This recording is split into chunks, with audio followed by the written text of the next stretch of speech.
बिस्मिल्लाहिर्रहमानिर्रहीम। सर्जरी में हम आज नेक्स्ट टॉपिक डिस्कस करेंगे and that is acid base balance. ठीक है जी, जनरल सर्जरी का एक अहम टॉपिक है और इसमें मिनिमम 2 MCQs क्वेश्चन ज़रूर आते हैं। ठीक है, that is called acid base balance, very very important topic. तो जितने भी स्टूडेंट हैं इस टॉपिक को अच्छे तरीके से कवर करना है क्योंकि एग्ज़ाम के अंदर इसके 2 MCQ ज़रूर होते हैं। ठीक है जी, तो स्टार्ट करते हैं। एसिड बेस बैलेंस क्या है? तो लिखे it represent the equilibrium, it represent equilibrium, it represent the equilibrium between it equilibrium between hydrogen ion, that is hydrogen ion, ठीक है जी, H plus bicarbonate that is HCO3 and pH, ठीक है जी, and pH along with carbon dioxide,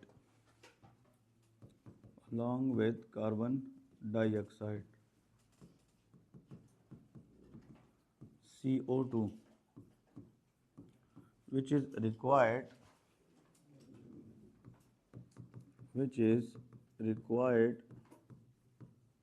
for the normal functions of body. So that is called the overview of acid base balance। ठीक है जी, actually जो acid base balance है इसके अंदर है क्या, इसमें हम pH को ही टारगेट करते हैं। ठीक है जी, what is the power of hydrogen ion, that is very important. हम क्लास 9-10 से पढ़ के आते हैं कि every enzyme in the body required optimum pH। ठीक है जी, कि एंजाइम न एसिडिक pH पे काम करता है न अल्कलाइन pH पे काम करता है, बट एक्सेप्शंस आर देयर। जैसे कि पेप्सिन एंजाइम है, it work best at pH 2, तो मतलब ये है कि वो एसिडिक पे काम करता है, बट हर एक एंजाइम के लिए एक ऑप्टिमम क्या है, pH है। अब उस pH को मेंटेन बॉडी कैसे करती है, उसके साथ बाइकार्ब का क्या सिचुएशन है, CO2 का क्या है, उस कंसेप्ट को हम क्या कहते हैं, एसिड बेस बैलेंस कहते हैं।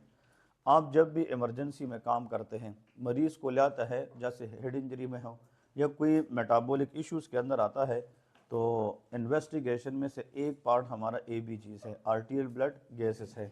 और आप लोगों को अगर ये चीज़ समझ आती है तो आप इमरजेंसी हैंडल कर सकते हैं।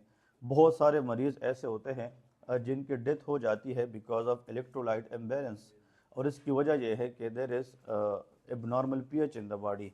और अगर बॉडी के अंदर जैसे एसिडिक pH हो जाए या अल्कलाइन pH हो जाए तो बहुत सारे जो एंजाइम्स हैं they do not work properly, और अगर वो काम नहीं करेंगे, मेटाबॉलिक मशीनरी नहीं चलेगी, तो फिर जिसकी वजह से lot of cellular function will be disturb, और अगर सेलुलर फंक्शन डिस्टर्ब होगी, टिश्यू डिस्टर्ब होगी, तो ऑर्गन डैमेज के चांसेस भी ज़्यादा होते हैं। इसलिए for the normal body function we need the balance between acids and bases. ठीक है जी, बेसिस को हम अल्कली कहते हैं, अल्कली। ठीक है जी, और इन दोनों की जो बैलेंस है उससे हम क्या मेंटेन करेंगे, pH मेंटेन करेंगे। और अगर इन दोनों में से कोई भी डिस्टर्बेंस आती है उसको हम एसिड बेस बैलेंस इम्बैलेंस कहते हैं। ठीक है जी, एसिड बेस इम्बैलेंस। ठीक है जी, तो अब लिखे नॉर्मल वैल्यू, कि नॉर्मल वैल्यू हम जानेंगे तो फिर abnormal will be very easy to understand. ठीक है, सो नॉर्मल वैल्यू आप लोगों ने लिखना है कि नॉर्मल वैल्यू। ठीक है जी, अब जो नॉर्मल वैल्यू है हमें 3 पैरामीटर्स आने चाहिए। ठीक है जी, आप लोग नीचे लिखे that is called power of hydrogen ion, that is called pH। फिर इसके बाद लिखे PCO2, that is called partial pressure of carbon dioxide, और इसके बाद लिखे HCO3, that is known as bicarbonate. ठीक है जी, अब ये 3 चीज़ें बहुत ज़रूरी हैं। मतलब जब भी हम प्रैक्टिस करते हैं और पेशेंट की हम बाइकार्ब चेक करते हैं तो जो वैल्यू आती है उसके साथ नॉर्मल वैल्यू भी लिखी होती है, तो हमें नॉर्मल के साथ मरीज़ की जो वैल्यू है उसको जस्ट कंपेयर करना होता है। ठीक है जी, लेकिन एनआरई स्टेप 1 के लिए आप लोगों को ये आनी चाहिए। कभी कभार एनआरई स्टेप 1 के अंदर क्वेश्चन में पीएच दिया होता है या PCO2 दिया होता है, लेकिन वहाँ पे नॉर्मल वैल्यू नहीं होती। तो कम से कम जितने भी स्टूडेंट हैं इन 3 वैल्यूज़ को आप लोगों ने याद रखना है, ठीक है जी। अब अगर हम पीएच की बात करते हैं, सो दैट इज़ कॉल्ड 7.35, ठीक है जी, इससे लेके 7.45, ठीक है जी। This is the basic concept, this is the normal pH of the body. इसको हम न्यूट्रल पीएच कहते हैं, नॉर्मल पीएच कहते हैं, ठीक है जी। अब देखें इसके बाद अगर हम PCO2 की बात करें तो ये 35 से लेके 45 होता है। कितना होता है? 35 से लेके 45। देखिए आप लोगों ने अगर पीएच को याद किया ना, इसका एक तरीका भी है, जैसे 7.35 टू 7.45, ये हर एक स्टूडेंट को पता होता है। तो देखिए इन दोनों में सेम सेम क्या है? 7 है, और इसमें ये डॉट डॉट सेम है, तो 35 भी नीचे करें, 45 नीचे करें, so that is the normal value of PCO2। समझ रहे कि नहीं? तो PCO2 जो है partial pressure of carbon dioxide, ये 35 से लेके 45 मिलीमीटर ऑफ मरकरी, ठीक है जी। ये गैस है और गैस का प्रेशर होता है, तो ये 35 से लेके 45 है, ठीक है। अब इसके बाद लेके बाइकार्ब, ये मुख्तलिफ बुक्स के अंदर मुख्तलिफ वैल्यू के साथ आता है, बट ये 22 से लेके 26 होता है। कितना होता है? 26। तो जितने भी स्टूडेंट्स हैं इनिशियल फेज के अंदर ये 3 चीज़ें आप लोगों को पता होना चाहिए, ठीक है। That is very important. अब यहाँ पे लेके बेसिक कंसेप्ट, एक बेसिक कंसेप्ट हम डिस्कस करेंगे जिससे हमें सारी चीज़ें फिर आगे आसान हो जाती है, ठीक है जी। बेसिक कंसेप्ट, बेसिक कंसेप्ट में यहाँ पे भी एक टेबल ड्रा करते हैं। तो लिखें टेबल के अंदर फॉर एग्जांपल, या ये टेबल भी बहुत ज़्यादा अहम है, ठीक है जी। सो यहाँ पे आप लोग लिख सकते हैं कंडीशन,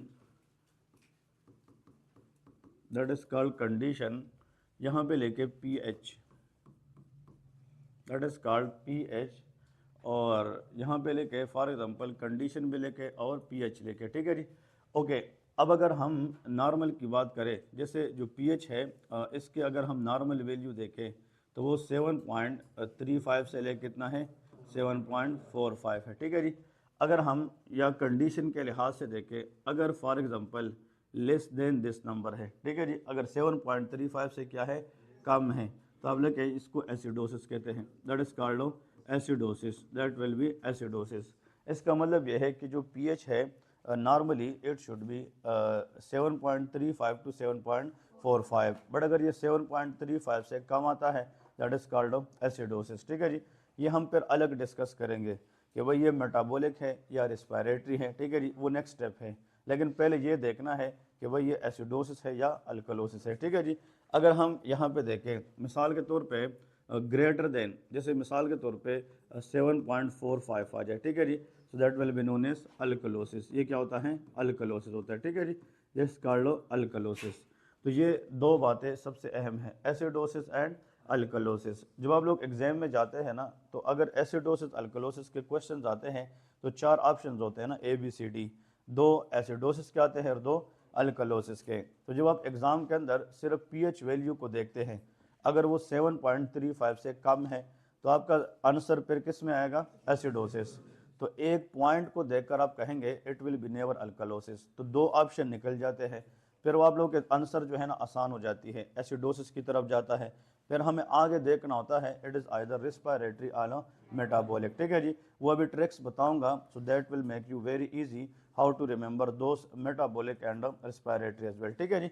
अब नीचे आप लोगों ने नोट लिखना है, नोट में 2 पॉइंट्स आप लोगों ने यहाँ से लिखने हैं which is very very important one, कि देखिए ये आप लोगों ने क्राइटेरिया याद रखना है, that is very important one, कि इन ABGs first always look for pH value. हमने किसको देखना है? पीएच वैल्यू को, ठीक है। अगर आप लोगों ने अभी जो 3-4 स्टेप्स लेकर आओ इसको फॉलो किया, you people will feel very easy while doing ABGs, ठीक है जी। कि जब भी हम आर्टियल ब्लड गैस को पढ़ते हैं तो सबसे पहला काम यह है कि हमने किस वैल्यू को देखना है? पीएच वैल्यू को देखना है, ठीक है जी। अगर फॉर एग्जांपल इसके बाद देखें वी विल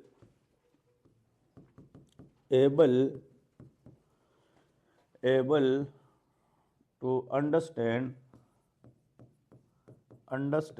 that either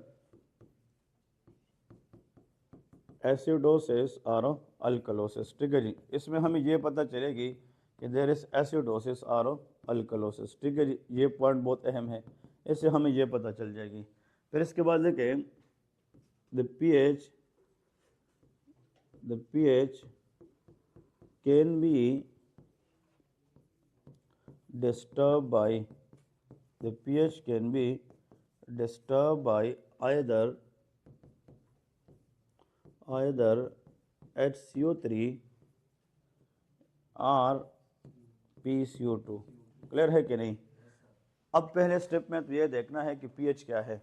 अब अगर पीएच के अंदर चेंज आई है तो इसका मतलब यह है कि अगर वो लेस देन 7.35 है तो क्या है? एसिडोसिस है। और अगर मोर देन 7.45 है तो अल्कलोसिस है। ये तो पहला स्टेप है। लेकिन अब ये प्रॉब्लम कराई किसने है? या तो इसका जो रिस्पॉन्सिबल है वो HCO3 होगा या PCO2 होगा, ठीक है जी। अब नेक्स्ट नंबर पॉइंट लेके, if the pH is disturbed by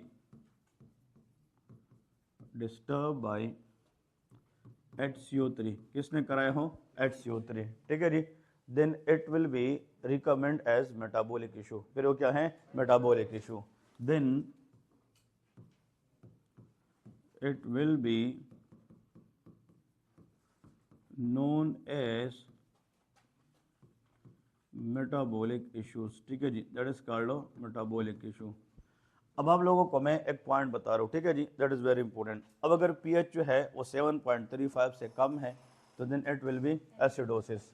but अगर वो एसिडोसिस HCO3 ने की है तो मेटाबॉलिक एसिडोसिस है।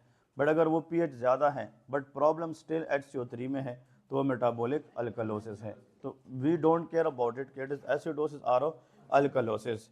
But if the problem that is created by HCO3 then it is called a metabolic issue, ठीक है जी। ये बहुत ज़रूरी है और ये आप लोगों को दिखाऊंगा, जैसे प्रूफ करेंगे कि हम कैसे पता चलाएंगे कि ये HCO3 है या PCO2 है, ठीक है जी। लेकिन अभी हम स्टेप बाय स्टेप जाएंगे और आप लोगों को ऐसे पॉइंट पे लेके जाऊंगा कि जिसने एग्जाम रिसेंटली दिया है आप लोगों को आया था diarrhoea, normal anion gap acidosis, समझ रहे कि नहीं? हम उस कंसेप्ट की तरफ जाएंगे। लेकिन जैसे वो फिर आप एग्जाम में देखते हैं तो आपको क्लिक होता है कि यार ये चीज़ है, ठीक है जी। लेकिन अब हम बेसिक के ऊपर जा रहे हैं, बेसिक से ही हम कॉम्प्लेक्स की तरफ जाएंगे, ठीक है। इसमें लिखे and if pH is disturbed by PCO2, अगर pH को डिस्टर्ब किसने किया होगा? PCO2, then it will be respiratory issue। क्या है? respiratory issue, ठीक है जी। it will be respiratory issue। तो अगर pH को डिस्टर्ब जो है PCO2 ने किया होगा तो इसको हम क्या कहेंगे? रिस्पायरेटरी इशू कहते हैं, ठीक है जी। सो दोनों में ये एक डिफरेंस आप लोगों ने याद रखना है, that is very very important one. तो दो चीज़ें हैं जो बहुत अहम है regarding the exam point of view कि अगर पीएच को डिस्टर्ब HCO3 करती है तो मेटाबॉलिक इशू है, बट अगर वो PCO2 करती है तो उसको हम रेस्पिरेटरी इशू कहते हैं। ओके, अब ये वाला जो पॉइंट है this is very very important one, ठीक है जी। In metabolic issue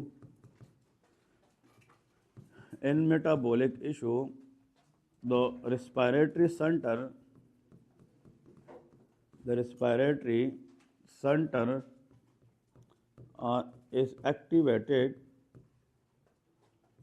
is activated to adjust hyper or hypoventilation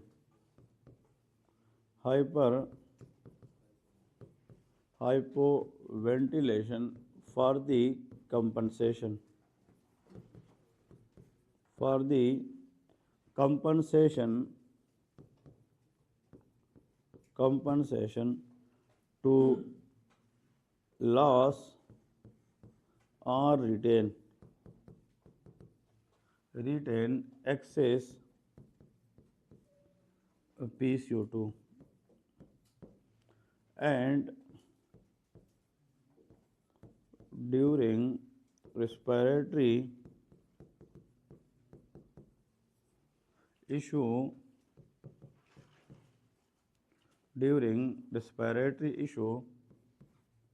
the kidney try to lose or retain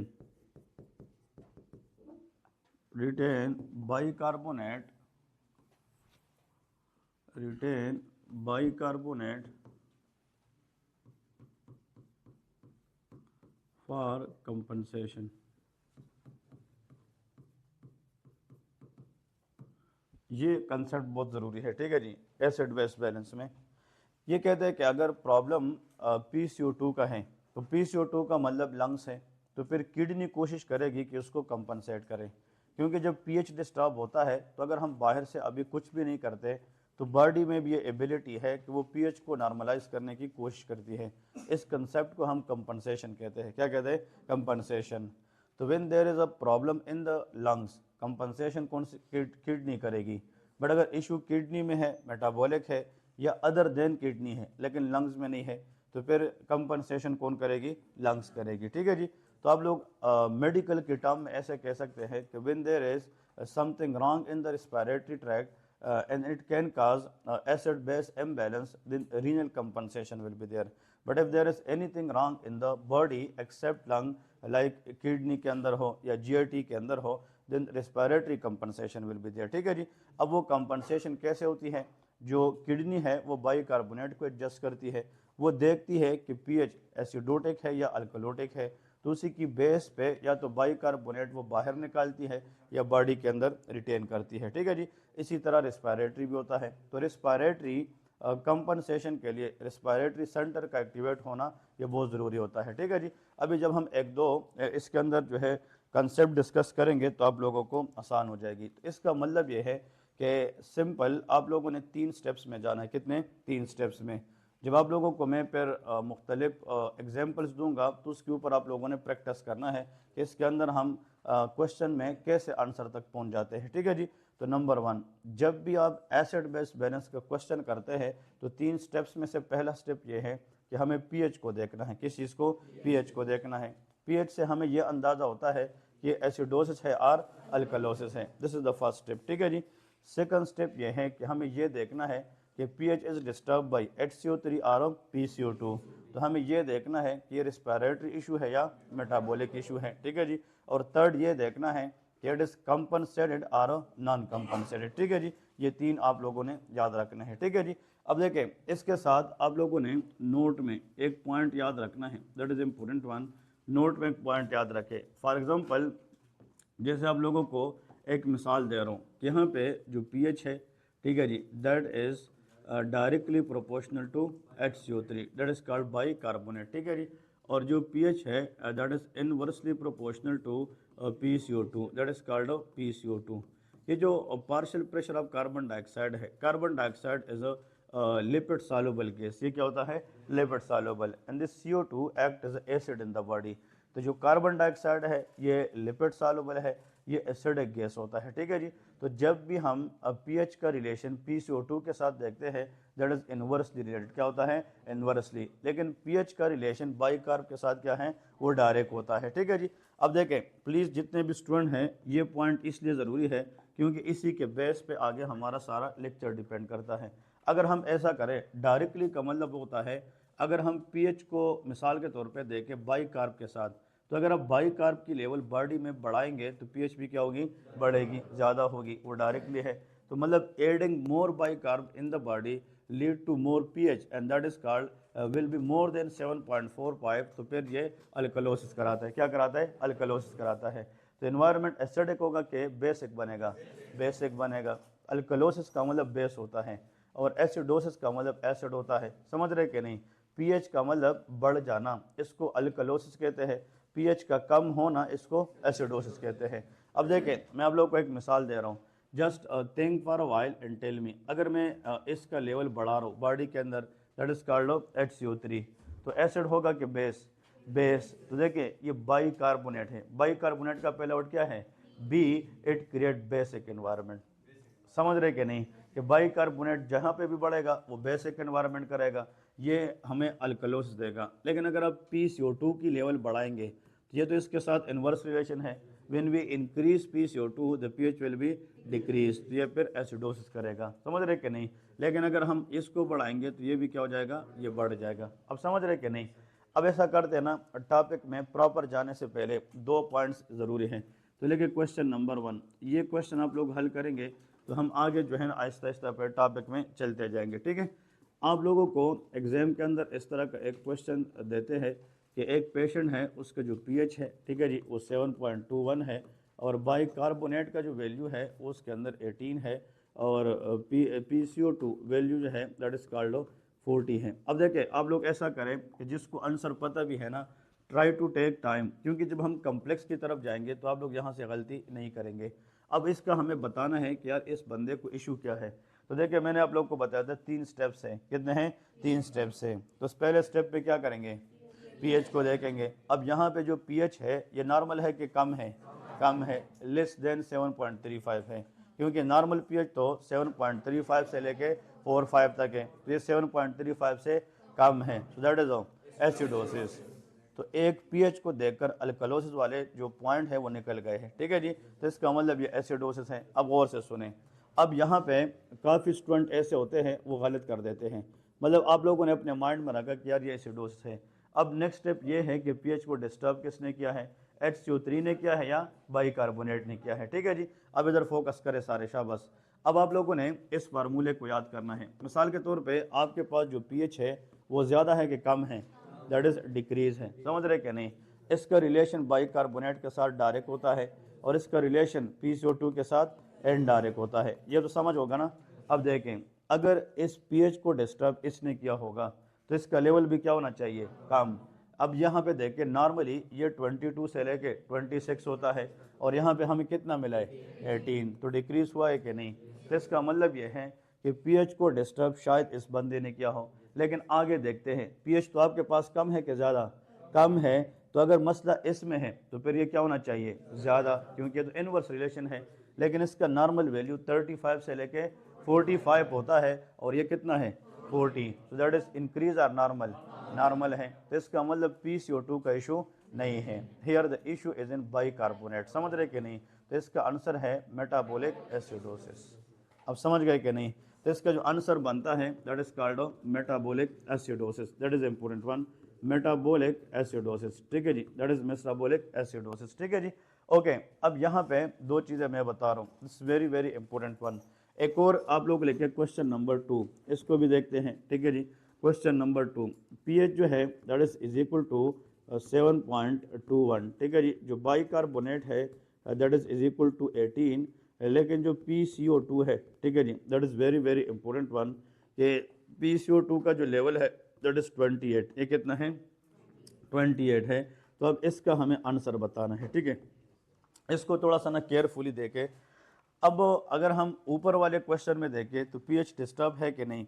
ऊपर वाले क्वेश्चन में pH चेंज है और ये भी डिस्टर्ब है, ये नॉर्मल से क्या है, कम है, but still PCO2 is normal. यहाँ पे PCO2 क्या है, नॉर्मल है। लेकिन अगर आप लोग इसमें देखें तो सारी वैल्यू चेंज है, इसमें pH भी चेंज है, HCO3 भी चेंज है और PCO2 भी चेंज है। तो इस तरह के क्वेश्चन देख के फिर स्टूडेंट कंफ्यूज हो जाते हैं, यार इसके अंदर अब मसला कहाँ पे आ रहा है। तो देखिए हमने इससे नहीं निकलना। अगर आप लोग को ये चीज़ समझ आ गई है तो फिर आपको इसमें कोई भी मसला नहीं है, just do it step by step. देखें, अब आप लोग मुझे ये बताएं कि इस गिवन क्वेश्चन के अंदर pH क्या है, कम है, तो देयर विल बी एसिडोसिस। क्या है, एसिडोसिस है।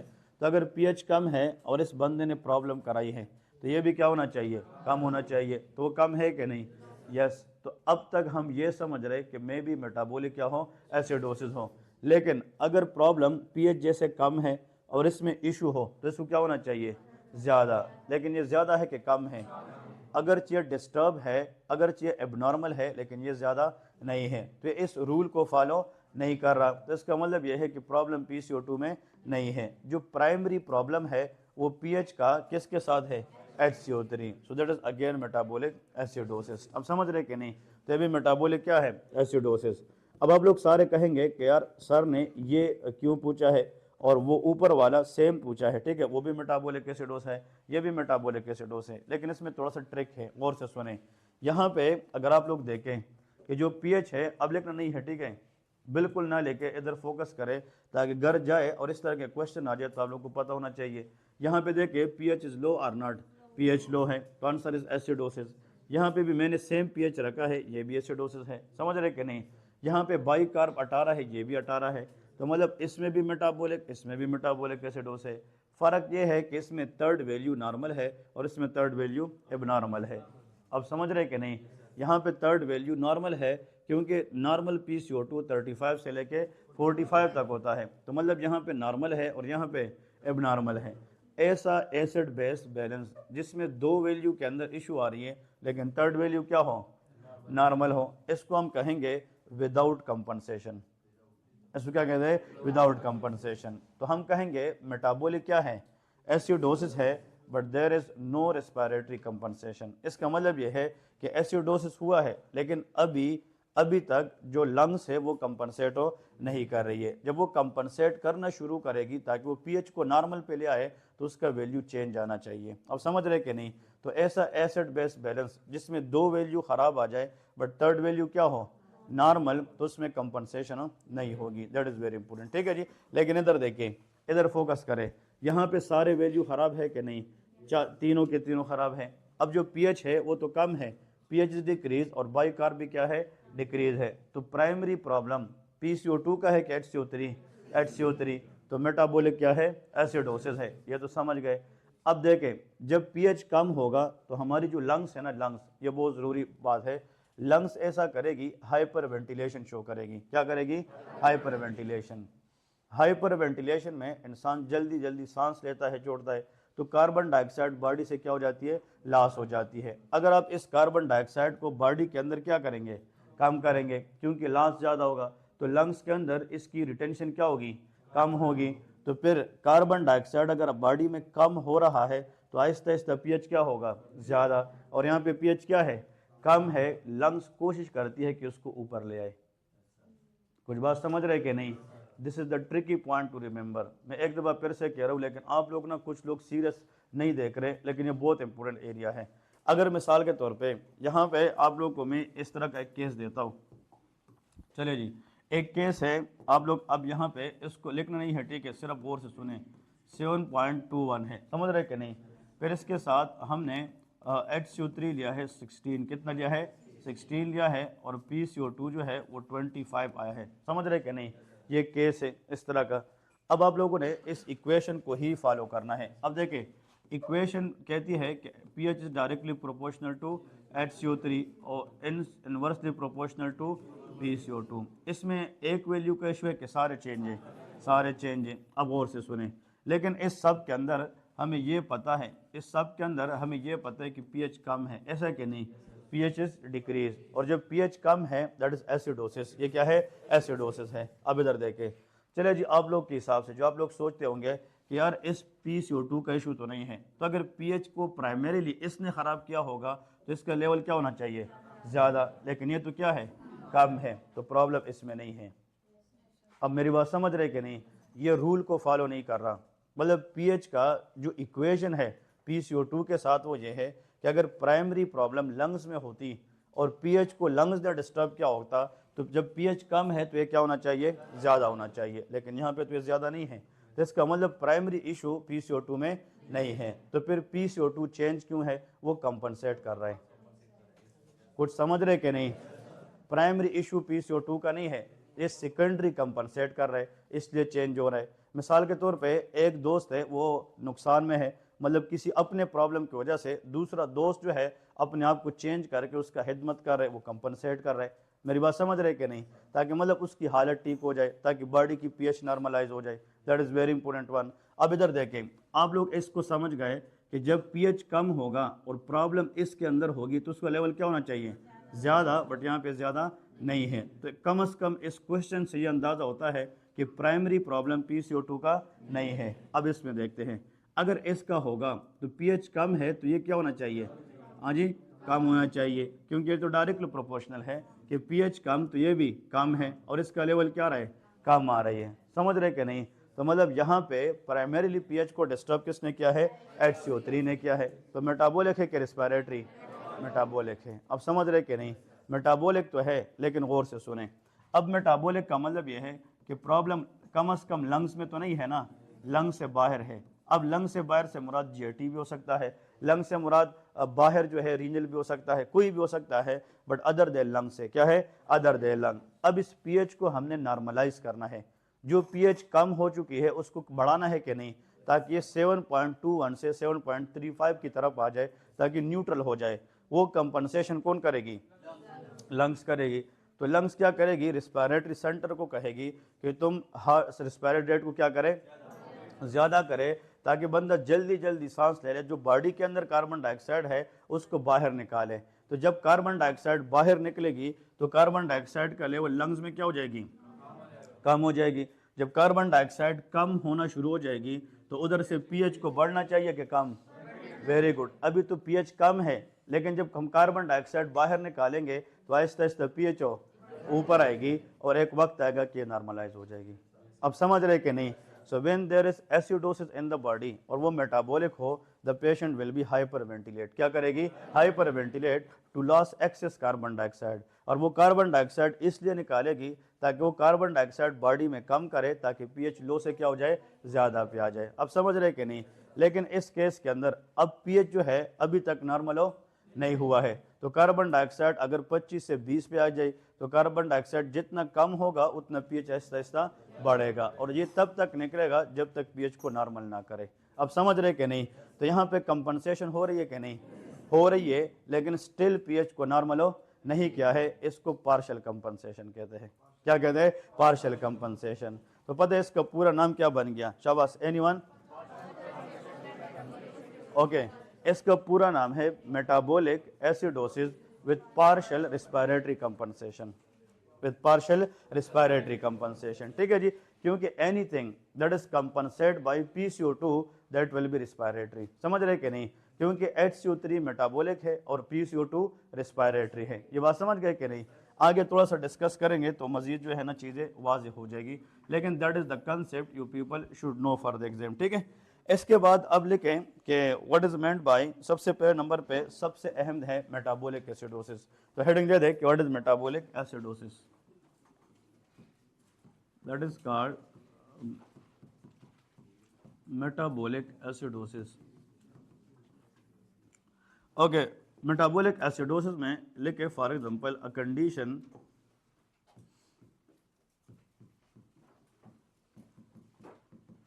in which there is increased level of hydrogen ion, या इंक्रीज आप लोग इस तरह भी लिख सकते हैं, decrease level of bicarbonate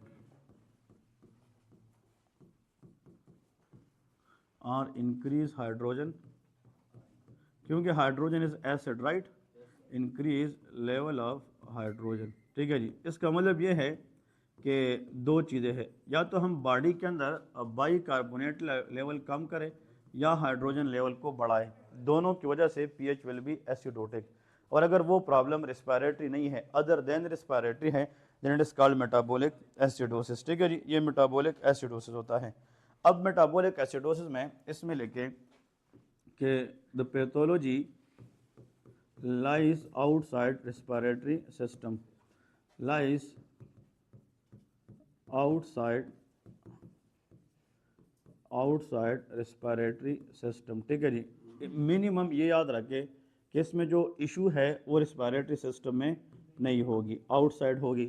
but in these cases the lungs will compensate, lungs क्या करेगी, कंपनसेट करेगी, विल कंपनसेट। तो primary issue will be outside the lung, it may be GIT, renal, whatever. ठीक है जी। लेकिन इसके अंदर जो कंपनसेशन है वो सिर्फ कौन करेगी, वो लंग्स करेगी। That is very important one. ठीक है जी। अब एग्जाम के अंदर जो क्वेश्चन आता है एनआरई स्टेप 1 में, वो इनकी काजेस से आता है। ठीक है जी। तो लेकिन व्हाट आर द काजेस, इनकी काजेस कौन कौन सी हैं, that is very important one. So causes के हवाले से हम डिस्कस करेंगे कि that is called causes, that is called causes. इनमें से एक एमसीक्यूज आप लोगों को ज़रूर आता है एनआरई स्टेप 1 के पेपर में, ठीक है, तो इसको अच्छे तरीके से याद रखना है। इसकी जो काजेस है नंबर 1, इसमें लिखे इंक्रीज या रेस्ट अनाइन गैप एसिडोसिस या मेटाबॉलिक एसिडोसिस। अब ये हम डिस्कस करेंगे और I will make it very easy at the end. Just आप लोग पहले इसको लिखे कि बाज़ कंडीशन ऐसे हैं जिसमें एसिडोसिस होता है बट उन कंडीशन के अंदर अनाइन गैप इज रेज, ठीक है जी, अनाइन गैप क्या हो जाती है, रेज हो जाती है, ठीक है जी। अब ये वो कंडीशन है जिसमें इंक्रीज एसिड प्रोडक्शन, जिसमें क्या होता है, increase acid production. So those metabolic acidosis which result increase acid production that will result raise anion gap metabolic acidosis, ठीक है जी। अब इसके जो क्लासिकल एग्जांपल है नंबर 1 डायबिटिक कीटो एसिडोसिस, नाम सुना है कि नहीं, that is called DKA, that is called DKA, diabetic keto acidosis, इसको हम कहते हैं DKA। और जो DKA है इसके अंदर याद रखें there will be increase acid production, इसमें क्या होता है, इंक्रीज एसिड प्रोडक्शन।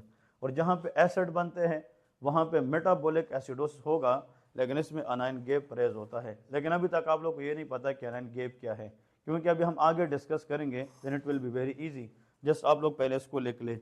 नेक्स्ट लिखे लैक्टिक एसिडोसिस, कि जहाँ पे लैक्टिक एसिड बनते हैं उसमें भी एसिडोसिस तो है लेकिन anion gap will be raise is will, ठीक है जी, इसमें भी अनाइन गैप क्या हो जाता है, रेज हो जाता है। फिर इसमें लिखे शॉक कंडीशन, क्योंकि शॉक के अंदर हाइपो क्या होता है, परफ्यूजन होता है, और जब हाइपो परफ्यूजन होगी तो वहाँ पे लोकल एरिया के अंदर ऑक्सीजन सप्लाई क्या हो जाएगी, कम, हाइपोक्सिया होता है। और जहाँ पे ऑक्सीजन नहीं मिलेगी, एरोबिक रेस्पिरेशन नहीं चलेगी, तो इनएरोबिक रेस्पिरेशन, और इनएरोबिक रेस्पिरेशन का एंड प्रोडक्ट क्या है, लैक्टिक एसिड। तो lactic acidosis again lead to raise anion gap acidosis, ठीक है जी। तो यहाँ पे लिखे shock condition, that is very very important one.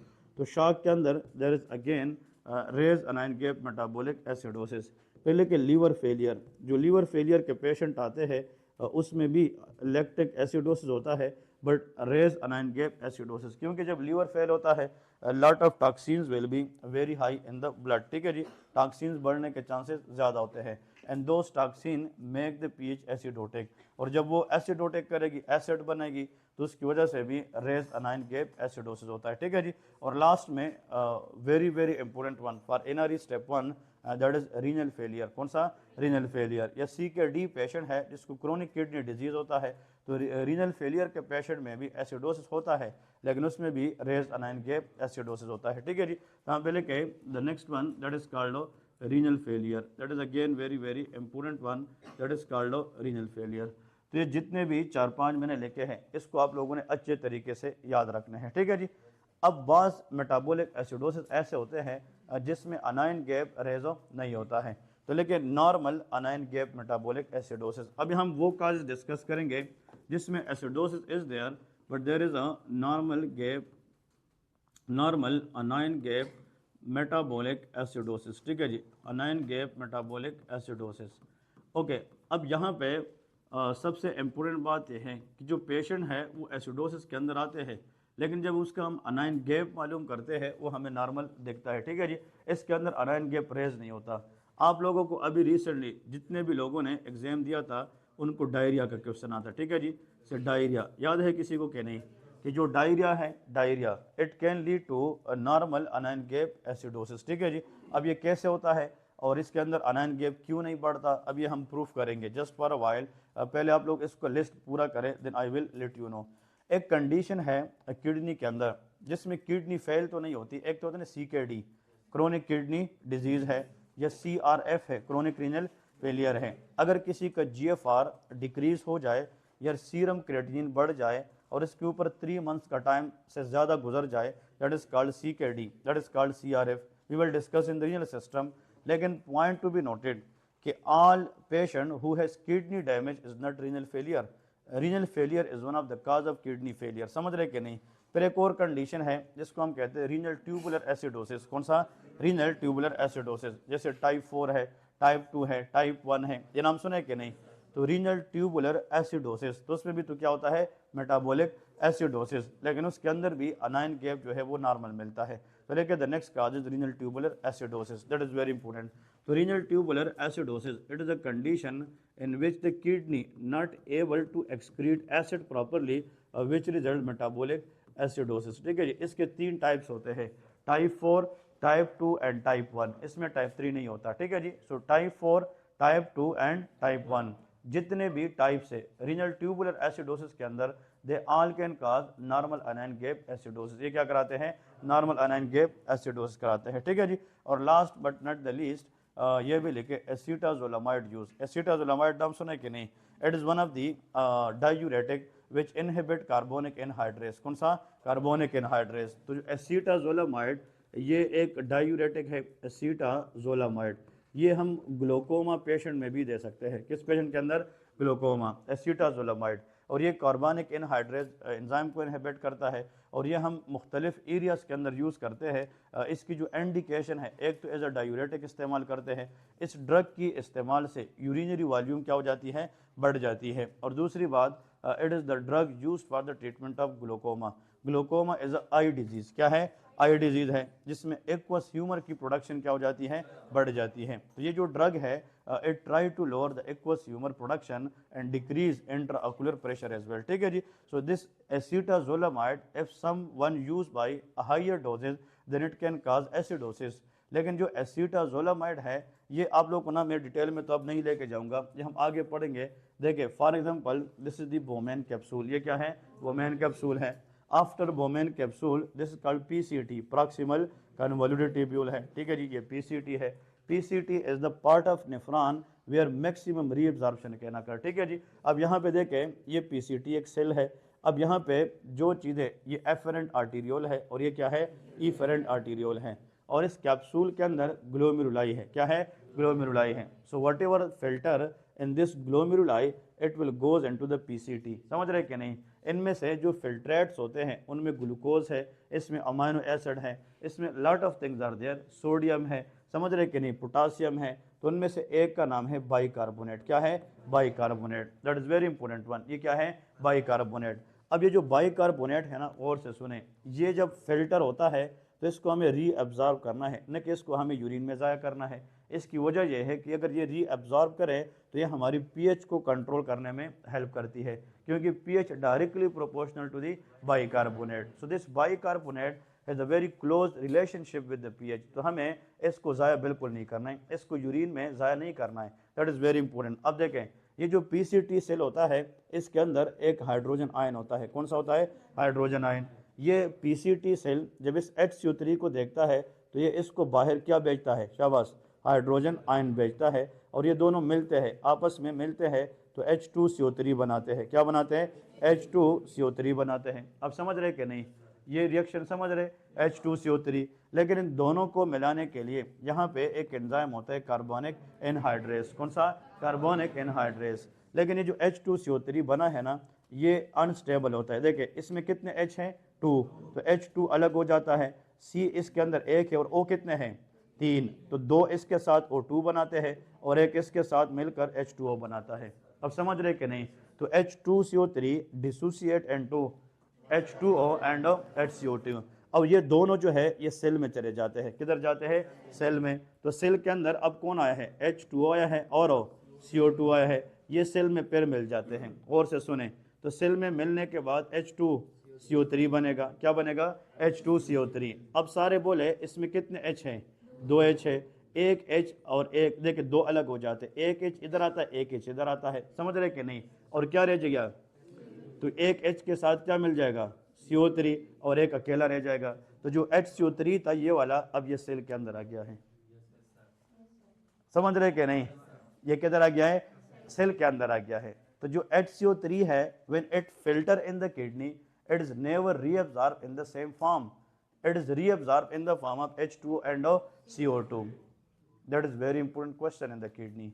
अभी NRE 1 के अंदर मेरे हाल में सारी किडनी पूछी गई थी क्योंकि kidney is very important one. ठीक है जी, तो आप लोगों ने ये हम डिस्कस करेंगे, ये आप लोगों को सिर्फ कंसेप्ट समझा रहा हूँ। यार देखिए कितनी इंपॉर्टेंट चीज़ें हैं।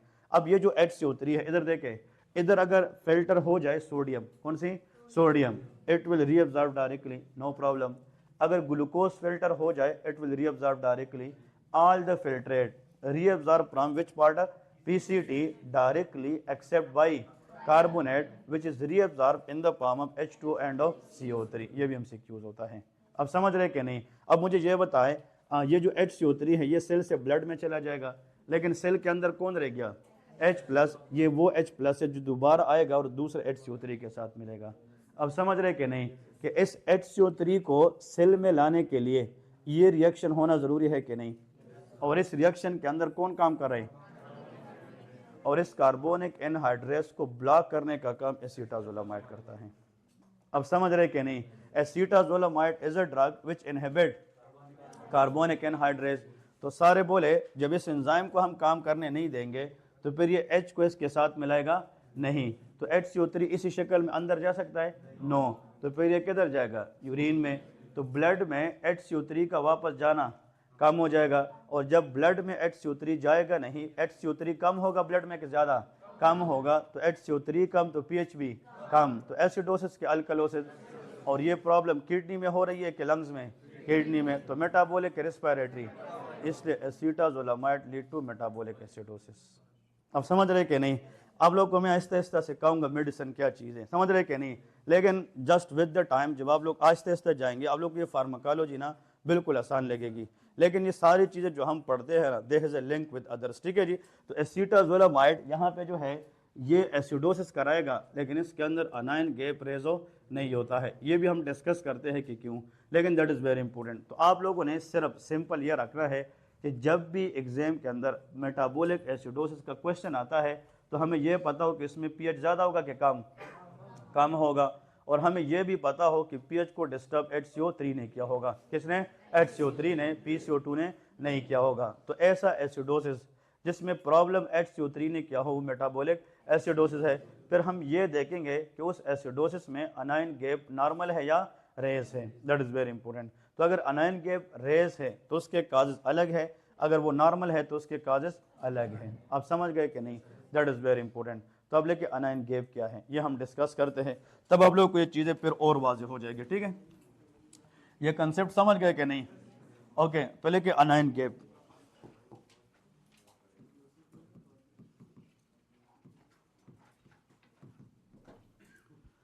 ओके जी, anion gap that is very very important one. देखिए मैं आप लोगों को ना एक बात बता रहा हूँ, हमारे स्टूडेंट ना पास क्यों होते हैं ज़्यादा, इसकी एक वजह है क्योंकि मैं जब भी पढ़ाता हूँ ना मैं दो चीज़ों के ऊपर बहुत मेहनत करता हूँ, जैसे सर्जरी और मेडिसिन। अभी आप लोग जब एग्ज़ाम से निकले ना तो 153 से लेकर 200 तक 47 क्वेश्चन सर्जरी के थे कि नहीं, थे कि नहीं, और तकरीबन 50 क्वेश्चन मेडिसिन के थे। और जो न्यूरो पैथोफिजियोलॉजी है या पैथोलॉजी ये भी तो मेडिसिन से आती है, तो तकरीबन 130 क्वेश्चन तो अगर आप सिर्फ मेडिसिन जान गए और सर्जरी इससे आ जाती है। तो ये मेजर चीज़ें हैं, और ये हम पहले इसलिए पढ़ेंगे ताकि आप लोग नियर द एग्ज़ाम इसको बार बार रिवाइज करें। और मैं गारंटी से कहता हूँ अभी तक हमने तकरीबन जितने भी टॉपिक्स पढ़े हैं, 15-18 टॉपिक्स पढ़े हैं सर्जरी में, एवरी टॉपिक कंटेन 1 MCQ। और आप लोग अब एग्जाम से दे के आए हैं, हर टॉपिक जो हम पढ़ते हैं उसके अंदर कहीं ना कहीं MCQs आए हैं कि नहीं? So these topic never miss in the exam. तो मतलब हर दिन आपके 2-2 MCQs ऐड हो रहे, समझ रहे कि नहीं? हर दिन आपके 2-2 MCQs ऐड हो रहे। तो अगर आप 100 दिन आएंगे तो 160-170 MCQs हर एक को आएंगे, समझ रहे कि नहीं? और जो बंदा एक दिन नहीं आता तो फिर वो आने वाले मतलब लेक्चर को भी नहीं समझेगा कि क्या चल रहा है, और प्रीवियस भी नुकसान है, आगे भी नुकसान है। तो जैसे आप लोग माशाल्लाह आ रहे हैं प्रॉपर तरीके से, एक बैलेंस तरीके से अपनी कंसिस्टेंसी को मेंटेन रखे हैं, इसको एंड तक ही मेंटेन करना है। देखिए NRE1 के अंदर स्टार्ट लेना आसान है, इसको एंड तक लेके जाना ये मुश्किल चीज़ है, क्योंकि NRE1 के अंदर इंसान घर से बाहर रहता है 4 महीने 5 महीने, ये एक बहुत बड़ा टाइम पीरियड होता है जिसके अंदर इंसान पे कई हालात आते हैं, कभी सोच आती है कि करेंगे नहीं करेंगे, नहीं होगा, मैं तो एक दफ़ा फेल हो गया, 2 दफ़ा फेल हो गया, नहीं कर पाऊंगा, समझ रहे कि नहीं? ऐसी सोच नहीं है। हर इंसान में अल्लाह ने एक पावर रखी है, और वो पावर बाहर लाने के लिए आपने हिम्मत करनी है। और वो तो इंसान है नहीं जो अल्लाह से उम्मीद ना रखे, अल्लाह पे यकीन ना रखे। तो हम तो मुसलमान हैं, हमारी तो एक अकीदा है और एक बिलीफ है कि जो करने वाला है वो अल्लाह की ज़ात है। तो इंसान देखे इसको नहीं देखता कि यार मेरे लिए बेस्ट क्या है, मेरे लिए बेहतरी किस चीज़ के अंदर है। ठीक है जी, देखिए NRE-1 आपकी ज़िंदगी का एक इवेंट है, बट वो आपकी ज़िंदगी नहीं है। ज़िंदगी के अंदर और बहुत सारी चीज़ें हैं, लेकिन वो भी अल्लाह पाक करेगा। ठीक है जी, बहुत सारे लोग आप लोग ऐसे जानते होंगे जो NRE-1 क्लियर कर गए, बट आप लोग खुद कहते हैं कि पता नहीं ये पास कैसे हो गए हैं। तो मतलब ऐसे आप लोग जो है ना, यकीन करें आप लोगों को भी इंशाल्लाह अल्लाह पाक अन करीब ऐसी खुशी देगा कि आप लोग उसकी सोच भी नहीं सकेंगे। तो मतलब कोशिश करें NRE स्टेप 1 जो है इसको इतना हेवी मतलब हेवी ना ले अपने जहनों के ऊपर कि मतलब कभी आप उससे उठ ना सकें। जो बंदा इसको सिंपल लेता है, रिलैक्स फॉर्म में आता है और रिलैक्स फॉर्म में जाके 2 घंटे बस पढ़ता है, किताबें पढ़ने की ज़रूरत नहीं है, क्योंकि किताबें पढ़ाना ये मेरा काम है कि किताब के अंदर कौन सी चीज़ पढ़ानी है। आप लोगों ने जाके इस पे काम करना है, इस पे मेहनत करना है। अभी जब हम 1 महीना पढ़ेंगे फिर आप लोगों को MCQs बल्क आहिस्ता आहिस्ता बताऊंगा कि कैसे करना है। लेकिन जब आप अभी एक दिन पढ़े नहीं है और जाके आप 50 MCQs करेंगे तो आप कंफ्यूज हो जाएंगे। तो पहले आप बेस बनाओ, कि बेस बनेगी तो फिर आप आगे MCQs करेंगे ना। तो कहने का मतलब ये है कि अगर आप बहुत सारी चीज़ें जानते हैं, if you know the concept, तो आप एक दिन में बैठ के 1000 MCQ भी कर सकते हैं, क्योंकि आप उस MCQ के पीछे लॉजिक जानते हैं। लेकिन अगर आपको कंसेप्ट नहीं आते तो आप एक दिन में 1000 MCQs भी करें तो उसका कोई फ़ायदा नहीं है। मेरी बात समझ रहे कि नहीं? तो MCQs always based on the concept of the study. ठीक है जी, तो मैं आप लोगों को इंशाल्लाह ये सजेस्ट करूंगा कि जो बंदा सिस्टम में फर्स्ट से एंड तक रहेगा वो इंशाल्लाह पास हो जाएगा। ठीक है जी, और आप लोग खुद कहेंगे कि यार सर आप मतलब खुद फील करेंगे, क्योंकि काफ़ी क्वेश्चंस हम टेस्ट सेशन की शक्ल में लेंगे जो आपको कॉपी पेस्ट में लेंगे। ठीक है जी, क्या यही है। बट आप लोगों को कल मेरे ख्याल में जैसे नंबर भी शो किए गए हैं, किसी के 110 आए होंगे, किसी के 115 आए होंगे, किसी के 105 आए होंगे। तो इसका मतलब तकरीबन 80-90% लोगों के 100 तक नंबर सबके हैं, 100 या 100 से ऊपर नंबर सबके हैं। तो इसका मतलब बहुत कम लोग हैं जो 90 में है या 80 में है, मतलब 90+, 100+ ये सारे हैं। तो आप लोगों ने बस वही 20-25 नंबर का जो गैप है वो पूरा करना है। समझ रहे कि नहीं? 20-25 नंबर का गैप पूरा करने के लिए मेहनत करनी है। अगर कोई ये कहे ना कि यार 118 है, 2 नंबर है, तो उसकी जहन में अभी से वो चीज़ बैठ जाएगी कि बस इतना नहीं पढ़ पाएगा 2 नंबर में। उसको ये नहीं पता कि जो 118 आपने लिए है वो तो प्रीवियस सेशन था, अब ये नहीं पता कि वो आने वाले में क्या पूछते हैं। So every exam has a new concept, every exam is a very new exam. समझ रहे कि नहीं? और एक चीज़ वैसे आप लोगों को कन्फ्यूजन दूर करने के लिए आप लोग स्टूडेंट हैं, पता होना चाहिए। जैसे कल मैं जब पास हुआ था ना 8 से 5 साल पहले या 6 साल पहले, तो मेरे नंबर भी शो हो रहे हैं कि मैंने कितने लिए थे। मिसाल दे रहा हूँ, तो मतलब PMDC ने जब से बनी है ना, जितने भी लोग आज तक अपेयर हुए हैं 8-9 साल में, सब के उसने ओपन कर दिए हैं। तो मतलब आप लोग कल कोई कहते यार मैं 118 पे फेल, 105 पे बंदा कैसे पास है? तो मतलब 105 को पास जो शो कर रहे हैं वो जब तक 50% चल रही थी उसके अंदर था। समझ रहे कि नहीं? तो बाज़ एग्जाम 50% पे भी लिए गए हैं, आप लोग को पता है कि नहीं? तो मतलब ये उस टाइम के सीरियल नंबर है जिसमें लोग पास हुए थे। तो मतलब ऐसा नहीं कि तुम 118 पे फेल हो और दूसरा 100 पे पास है, ऐसा नहीं है। ये 100-102 वाला वो बंदा है जिसने एग्जाम पहले दिए है। समझ रहे कि नहीं? जैसे हमारे टाइम पे 50% में कुछ लोग 100 पे भी पास हुए थे, 102 पे भी पास हुए थे, और आप लोगों का 119 पे भी फेल है। समझ रहे कि नहीं? तो जो थोड़ा सा ना देखा करे, रिसर्च क्या करे कि इसके अंदर यार क्या चीज़ है। लेकिन सवाल ये है कि बहुत सारे स्टूडेंट जैसे अपने एग्जाम से सेटिस्फाइड नहीं होते कि यार मुझे तो नहीं पता मैंने क्या क्या है। ये एग्ज़ाम की साइकी है। हम एग्ज़ाम में बैठते हैं अपने हिसाब से तो हमने 160 टिक किए होते हैं, जब आते हैं तो 90 भी निकल नहीं आते। क्यों? वजह यह है कि गलती हमने की होती है, हम उसको सेंस नहीं करते। जैसे मैंने एक छोटी सी मिसाल आप लोगों को वो CLL वाला दिया था कि 63 ईयर एज को देखकर लोगों ने CLL लगाया था, वो था ही नहीं, वो AML है। इसी तरह और कौन कितने क्वेश्चंस होंगे जो आप लोगों ने गलत किए हैं। तो इसलिए क्वेश्चन को देखकर डिसाइड ना करें, क्वेश्चन को रीड करके डिसाइड क्या करें कि मैं क्या करने जा रहा हूँ। तो जो बंदा क्वेश्चन पढ़ने की पावर पे काम करेगा ना, वो कभी भी फेल नहीं होगा। हम क्वेश्चन को सिर्फ देखते हैं, 2 लाइन को देखकर एक्साइट होते हैं और नीचे जाके पहला ऑप्शन भी उसने वही लगाया होता है जो होता नहीं है, और हम वो लिख लेते हैं। ये गलतियां हुई है कि नहीं बहुत सारे लोगों ने? अब जो 115 पे आज फेल है कोई बंदा जो 115 या उससे ज़्यादा है, जैसे ये लोग फेल है? तो आज आप लोग खुद सोचे 7-8 गलतियां तो आज लोग खुद एडमिट कर दे कि हमने करने किए हैं जो हमें नहीं करने चाहिए थे, तो उन गलतियों की वजह से आप 6 महीने फिर जो है ना एक प्रॉब्लम में आते हैं। तो इन छोटी छोटी चीज़ों पे भी इंशाल्लाह हम काम करेंगे कि एग्ज़ाम के दिन ऐसी चीज़ें जो नहीं करनी चाहिए वो भी इंशाल्लाह आप लोगों को सिखाएंगे, ठीक है। तो कहने का मतलब यह है सिस्टम में रहेंगे। और दूसरी बात, NRE 1 तो हो जाएगा। NRE 1 किसी का लास्ट ईयर नहीं हुआ था तो आज हो गया, किसी का आज नहीं हुआ तो कल हो जाएगा। बट कोशिश करें कि इस इंस्टीट्यूट से ज़िंदगी के लिए कंसेप्ट सीखें। ये चीज़ NRE 1 के बाद भी आपके काम आएगी। ये चीज़ आप जब मरीज़ को देखेंगे ना फिर भी काम आएगी।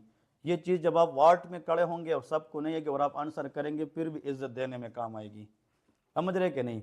तो हमेशा स्टडी NRE 1 के लिए ना करें, अपनी ज़िंदगी के लिए करें कि इसको आगे मैंने इम्प्लीमेंट कैसे करनी है इस चीज़ को। ऐसा तो नहीं है कि NRE 1 हो गया तो तुम बस आगे पर मरीज़ को हाथ ही नहीं लगाएंगे।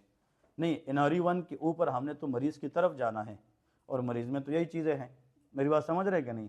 तो always study for the life. Exams will come and go. Exam तो आएंगे जाएंगे, इवेंट्स है, लेकिन ये चीज़ आज जो आप सीख रहे ना ये आपकी लाइफ इन्वेस्टमेंट है, ये आपसे कोई नहीं ले सकता। अब वो डिपेंड करता है कि भाई एक बच्चा इसी क्लास में बैठा है वो कितना सीरियस ले रहा है और कौन नहीं ले रहा है। इसी क्लास में से वो बच्चा जो कहता है मैंने आज पढ़ना है सीखना है, वो इंशाल्लाह ज़िंदगी भर इसको फिर सीखेगा और सिखाएगा लोगों को। और जो नहीं पढ़ेगा उसका भी शाम होना है, जो नहीं पढ़ता उसका भी शाम होना है जो पढ़ता है।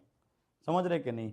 तो कोशिश करें इस टाइम पीरियड से ना कंसेप्ट सीखे, और जो बंदा कंसेप्ट सीखेगा इंशाल्लाह वो आगे पास हो जाएगा। आजकल मैं NRE 2 पढ़ा रहा हूँ ना, तो कल कुछ फीमेल्स इधर मुझे कह रही है कि सर ये जो आप बता रहे हो हमें तो सीनियर ने कहा NRE 2 तो बहुत आसान है। मैंने कहा तुमने पढ़ा? वो कहते सर हमने MCQ करके NRE 1 बस निकाला था इस तरह।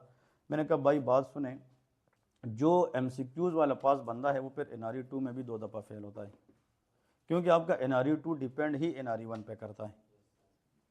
इधर हम पढ़ते हैं ना कि एक कैटरेक्ट है मिसाल, उधर वो आपको कैटरेक्ट इमेज दिखाते हैं। वो इमेज दिखाते हैं कि क्या है डॉक्टर साहब, तुम क्या कहोगे कैटरेक्ट है, फिर आगे पूछेगा टाइप्स बताओ, काजेस बताओ, इन्वेस्टिगेशन बताओ, ट्रीटमेंट बताओ, ये कौन? ये NRE 1 है। तो जिसने NRE 1 एस्केप मेथड से पास किया, एस्केप का मतलब यह है कि पढ़ने नहीं किया, बस सुपरफिशियली लक लग गया, किस्मत लग गई, पास हो गया, वो NRE 2 में परेशान होगा। तो इसलिए आज की मेहनत NRE 1 भी है, ये NRE 2 भी है, और आज की मेहनत ज़िंदगी भी है। तो ये सिर्फ NRE 1 तक ना देखें, इसके बहुत आगे फ़ायदे हैं।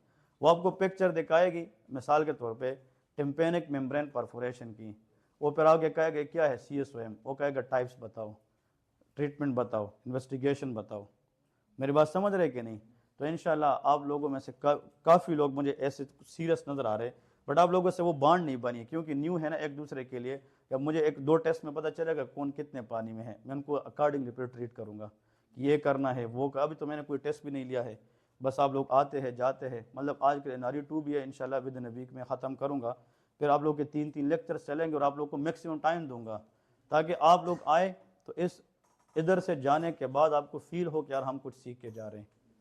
और कोशिश करें ना आने वाले दिनों में थोड़ा सा मौसम ठीक हो जाए ना और ये NRE 2 ख़त्म हो जाए तो इधर पे लेक्चर होने के बाद 4-5 बंदे ग्रुपिंग बना के एक दूसरे के साथ स्टडी किया करें, एक दूसरे को बताया करें कि आज तुम भी पढ़ के आओ मैं भी पढ़ के आऊँगा, फिर एक दूसरे को सुनाएंगे।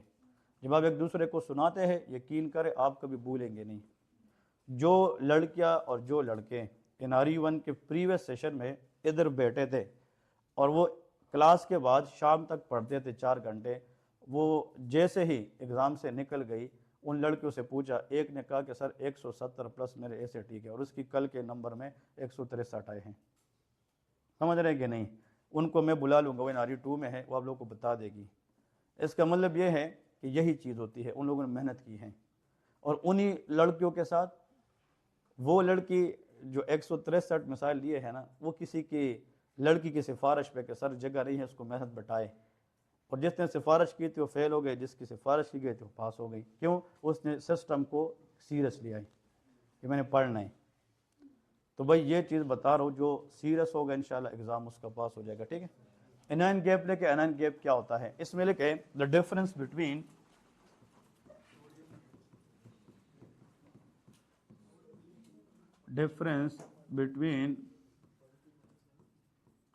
Maillard या इस तरह लेके difference between sum of cations and anions, ठीक है जी, that is called anion gap, the sum of difference between cation and anion. देखिए जो अनाइन गैप है, अनाइन गैप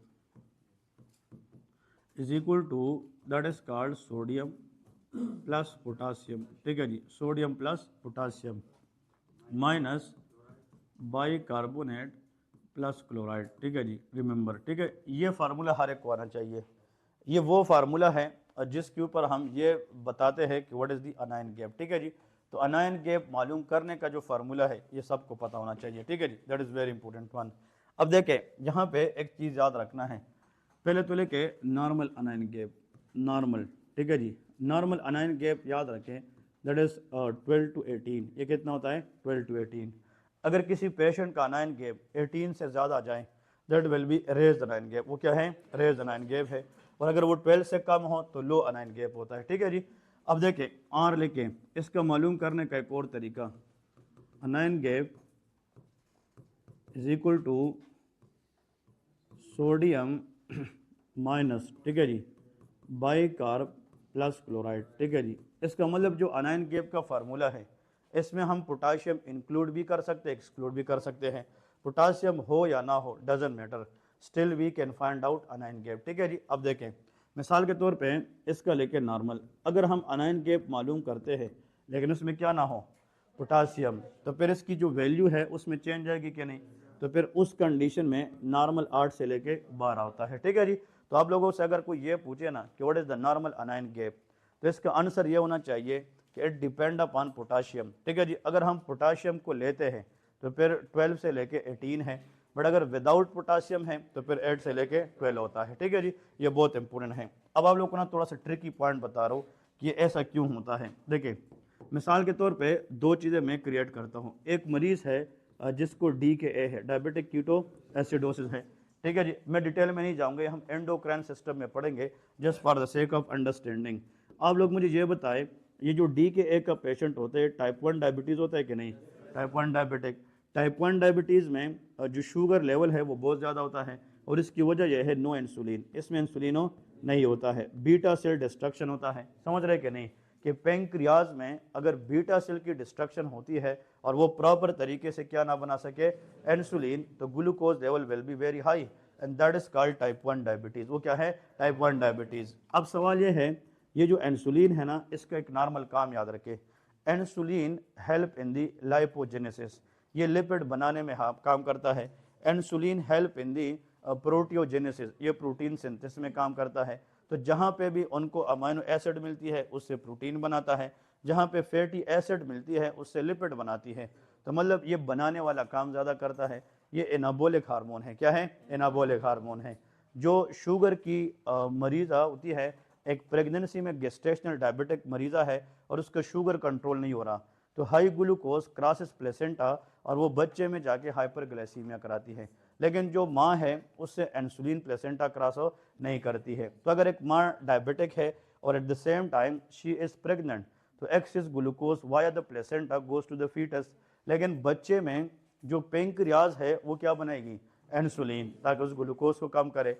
तो पूरा 9 महीने इंसुलिन बनता रहेगा बच्चे में, तो बच्चे में फैट की लिपिड सिंथेसिस क्या होगी, ज़्यादा, प्रोटीन सिंथेसिस ज़्यादा। इसलिए डायबिटिक मदर के जो बच्चे होते हैं वो मैक्रोसोमिक होते हैं, क्या होते हैं, मैक्रोसोमिक होते हैं। और यूजुअली हम सी सेक्शन के थ्रू उसको डिलीवर करते हैं, समझ रहे कि नहीं। तो कहने का मतलब यह है कि जो इंसुलिन है उसका नॉर्मल काम लाइपोजेनेसिस है, क्या है, लाइपोजेनेसिस है। इधर फोकस करें। अब इंसुलिनो है कि नहीं है, नहीं है, तो लाइपोलाइसिस होगा, क्या होगा, लाइपोलाइसिस। क्योंकि लाइपोजेनेसिस तो तब होता है जब इंसुलिन प्रेजेंट होता है, but when there is no insulin so there will be lipolysis, क्या होगी, लाइपोलाइसिस। और जब लिपिड की ब्रेक डाउन होती है तो फ्री फैटी एसिड बनेगी, क्या बनेगी, free fatty acid, that is free fatty acid. और ये जो फ्री फैटी एसिड है इससे 2 कार्बन कंपाउंड बनती है एसिटाइल CoA, उसका नाम क्या है, एसिटाइल CoA। कुछ नाम सुना है कि नहीं, एसिटाइल CoA। ये एक कंपाउंड है जिसके अंदर 2 कार्बन होते हैं, कितने, 2 कार्बन। और ये एसिटाइल CoA लीवर में जाती है और ये कीटोन बॉडी बनाती है। क्या बनाती है? Ketone body. The first ketone body which is form from acetyl co aceto acetate है। क्या है? एसीटो एसीटेट है। फिर इसके बाद बीटा हाइड्रोक्सी ब्यूटारेट है और इसके बाद एसीटोन होता है। कौन सा? एसीटोन। DKA के पेशेंट में फ्रूटी ऑर्डर स्मेल का नाम सुना है, वो एसीटोन की वजह से होता है। तो कहने का मतलब ये है, और से सुने, ये जो कीटोन बॉडी है ये कंटिन्यूसली ये H प्लस बनाती है। क्या बनाती है? H plus. And this H plus is acid. ये क्या है? एसिड है। मेरी बात समझ रहे क्या नहीं? This plus is a acid, that is very important. अब और से सुने, मुझे ये बताएं, ये जो H प्लस है इसने एनवायरनमेंट को अल्कलाइन बनाना है कि एसिडोटिक? एसिडोटिक बनाना है। और इस एसिडोसिस की वजह यह है कि कौन सी बॉडी बनी है? Ketone body. और कीटोन बॉडी इसलिए बनी है कि पेशेंट को क्या है? डायबिटीज है, इसलिए डायबिटिक कीटो एसिडोसिस है। समझ रहे कि नहीं? That is called DKA, diabetic keto acidosis. तो अगर आप लोगों से मैं ये सवाल करता हूं कि DKA is a complication of which diabetes, type 1 और type 2?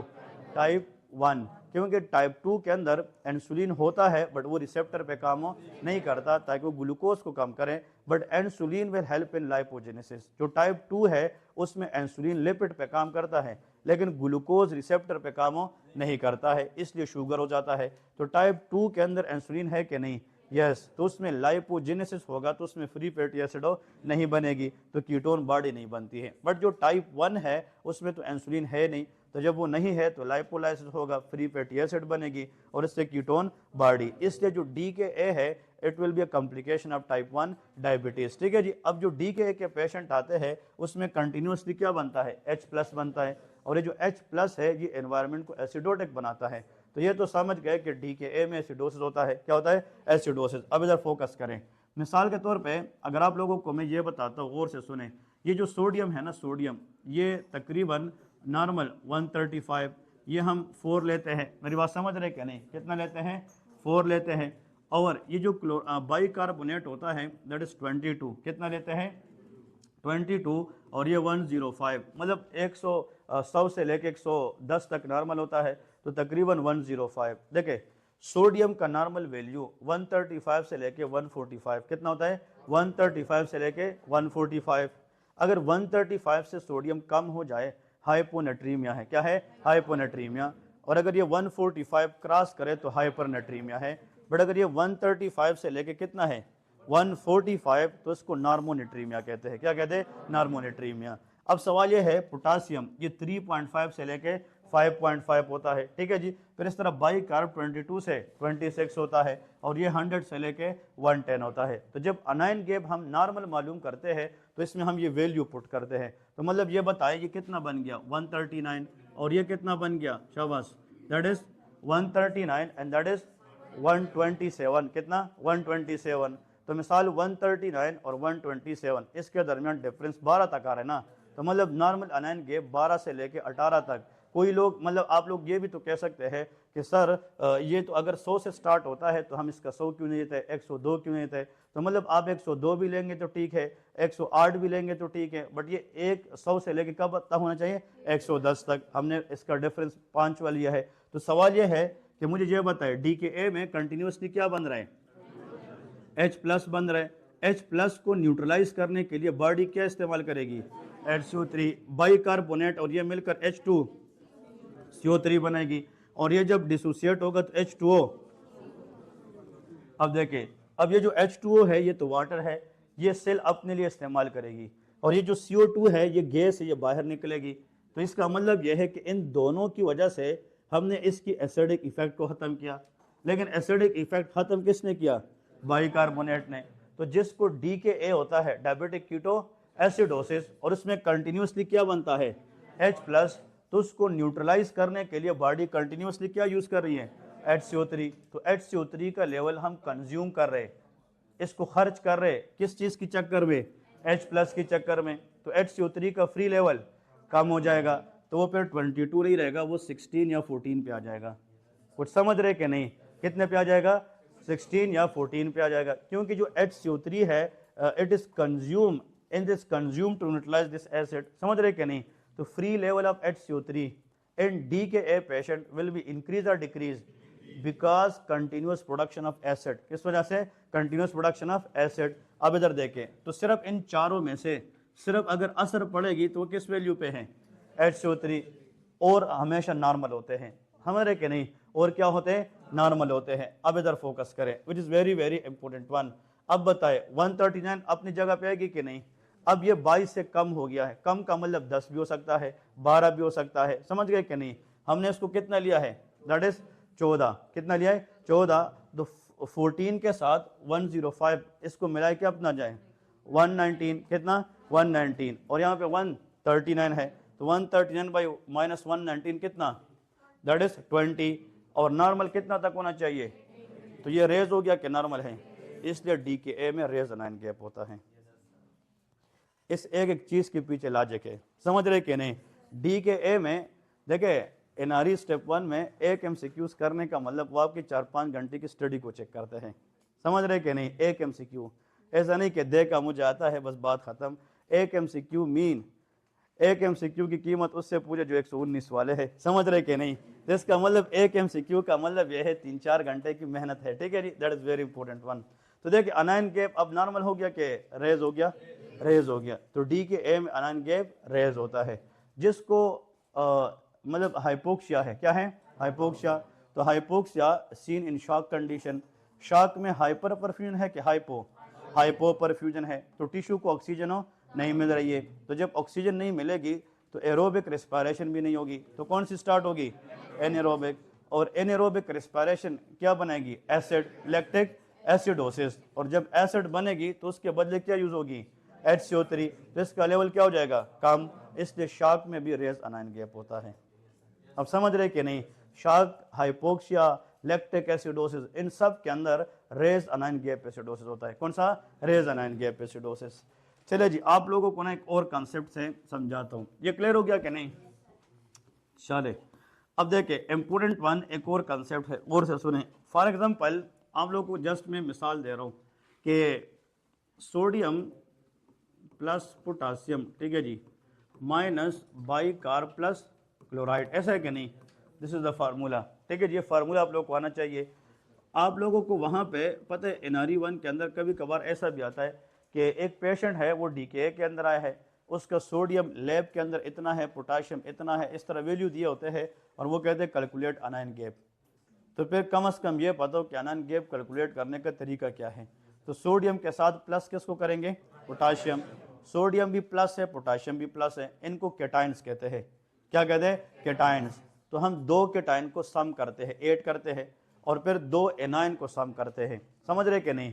Negative charges anion, positive charges cation, so the difference between the sum of cation and sum of anion, that is called anion gap, उसको anion gap कहते हैं। अब इधर देखें और से सुने, इसकी नॉर्मल वैल्यू कितनी है, और ये 4 है, और इसकी कितनी है, और इसकी 105, ये तो नॉर्मल देख रहे ना। अब एक मरीज है ना, उसको डायरिया है, और से सुने, that is called diarrhoea, that is diarrhoea, loose stool है पेशेंट को, ठीक है जी, 3 episode 5 episode in a day. सो डायरिया के अंदर ये तो सबको पता है कि there is a loss of fluid from the body, और लॉस ऑफ फ्लूइड से मुराद ये है कि लॉस ऑफ इलेक्ट्रोलाइट्स, क्या है, इलेक्ट्रोलाइट्स से। डायरिया में इलेक्ट्रोलाइट इम्बैलेंस हो सकता है कि नहीं, हो सकता है। अब इलेक्ट्रोलाइट से मुराद ये है कि there is a loss of bicarbonate, समझ रहे कि नहीं। डायरिया के अंदर there is loss of bicarbonate. तो इसका मतलब ये हुआ कि जब आप बुक पढ़ते हैं ना, बुक आपको कंफ्यूज करती है, क्योंकि लैक ऑफ नॉलेज। इंसान कहता है कि यार डायरिया में बाइकार्बोनेट लॉस हो रहा है, तो जब बाइकार्बोनेट लॉस होगा तो मुझे ये बताए कि भाई इसका लेवल कम होगा कि ज़्यादा, कम होगा, जिस तरह इधर हो रहा है। तो फिर अनायन गैप बढ़ना चाहिए कि नहीं, बढ़ना चाहिए, लेकिन इसमें नॉर्मल होता है, समझ रहे कि नहीं, क्या हो रहा है, नॉर्मल होता है। आप लोगों को अभी रिसेंट एनआरई 1 में एक क्वेश्चन भी आता कि which of the following cause will be normal अनायन gap acidosis, तो उसका आंसर क्या था, डायरिया है, ठीक है जी। अब देखें मैं बता रहा हूँ कैसे। नंबर 1 तो बताए कि डायरिया के पेशेंट में there is a loss of HCO3 bicarbonate with excessive fluid from the body, क्योंकि डायरिया कैन कॉज डिहाइड्रेशन, ये क्या कराती है, डिहाइड्रेशन कराती है। अब और से सुने, अब मुझे ये बताए, शाबाश फोकस करे, ये 139 है और माइनस ये कितना है 127 है, ऐसा है कि नहीं। तो कितना आ रहे हैं, दैट इज मिसाल के तौर पर 12 आ रहा है, 12 से 18 तक तो हमारे पास नॉर्मल आता है, समझ रहे कि नहीं। अब फोकस करेंगे तो फिर आप लोग इसको समझेंगे। अगर डायरिया है उसमें बाइकार्बोनेट लॉस हो रहे, अब ये 22 से मिसाल के तौर पे मैं आप लोगों को कहता हूँ 16 पे आया है, कितना 16 पे आया है। और से सुने तो मतलब वैल्यू चेंज हो गई कि नहीं, तो जब वैल्यू चेंज हो गई तो इसमें फ़र्क आना चाहिए कि नहीं, आना चाहिए। लेकिन डायरिया में ना बात यह है कि जो बाइकार्ब हम लूज कर रहे हैं इसको कंपनसेट करता है क्लोराइड। ये बहुत इंपॉर्टेंट है कि बाइकार्बोनेट बॉडी से क्या हो रही है, लूज हो रही है। 22 से कितने पे आ गई, 16 पे, तो कितना कम हो गई, 6। कितना कम हो गई, 6। उस 6 की कमी को पूरा करने के लिए कौन बढ़ेगी, क्लोराइड। तो क्लोराइड कितनी थी, अब ये कितने पे जाएगी, 111 पे जाएगी। अब समझ रहे कि नहीं। इसको हम एक किस्म का कहते हैं हाइपरक्लोरेमिक एसिडोसिस। कौन सा, हाइपरक्लोरेमिक। के मतलब ये है कि जब बाइकार्बोनेट हम लूज कर रहे हैं और इसकी कंपनसेशन कौन करे, क्लोराइड करे, तो बाइकार्बोनेट रियलिटी में कम हो रही है क्या, ज्यादा कम हो रही है, तो बॉडी में क्या आएगा, एसिडोसिस होगा कि नहीं। So there will be acidosis. लेकिन अगर ये 6 कम हो रही है तो ये 6 ज्यादा हो रही है, तो अब इन दोनों को प्लस करें कितना आएगा, 127। और जब ये पहले 22 था और ये 105 फिर क्या था 127, तो कोई फर्क हो नहीं पड़ रहा, इसलिए अनायन गैप विल बी नॉर्मल। अब समझ रहे कि नहीं। इसमें है एसिडोसिस लेकिन अनायन गैप पे असर हो नहीं पड़ रहा है, क्योंकि loss of bicarbonate is compensated by chloride ion. That is very important one and that is done in diarrhoea patient, renal tubular acidosis etcetera. अब समझ गए कि नहीं। तो ये पॉइंट आप लोगों ने समझ रहे हैं, ये एमसीक्यूज में आता है कि व्हाट इज मेटाबॉलिक एसिडोसिस। और आप लोगों को कम से कम ये पता होना चाहिए कि रेस अनायन गैप एसिडोसिस कौन सी है और नॉर्मल अनायन गैप एसिडोसिस कौन सी है। ठीक है जी, ब्रेक करें इंशाल्लाह, फिर नेक्स्ट क्लास लेते हैं। कुछ समझ गए कि नहीं।